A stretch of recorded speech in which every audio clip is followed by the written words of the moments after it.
gising sa umaga kahit na antok pa nga ako. Kailangang maghanda para pumasok sa trabaho. Sinday ng sigarilyo habang may kapeng barako. Eto aking almusal na araw-araw kong kasalo. Kailangan kong pumasok kahit mayroong trangkaso. Pag di kasi pumasok malaki ang iyong atraso. Sa nagbibigay ng sweldo kung tawagin natin amo.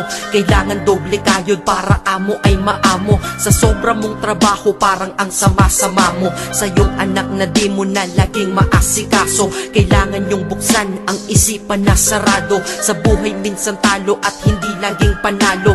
Wala kang aasahan, walang mamamalato. Pag di ka nagtrabaho buhay mo ay lalalato. Kahit pagod ka na ang sinasabi mo wala to. Mahirap ang mabuhay, anong magagawa ko? Kailangang magtrabaho upang mabuhay sa mundo. Kung di ka magsisi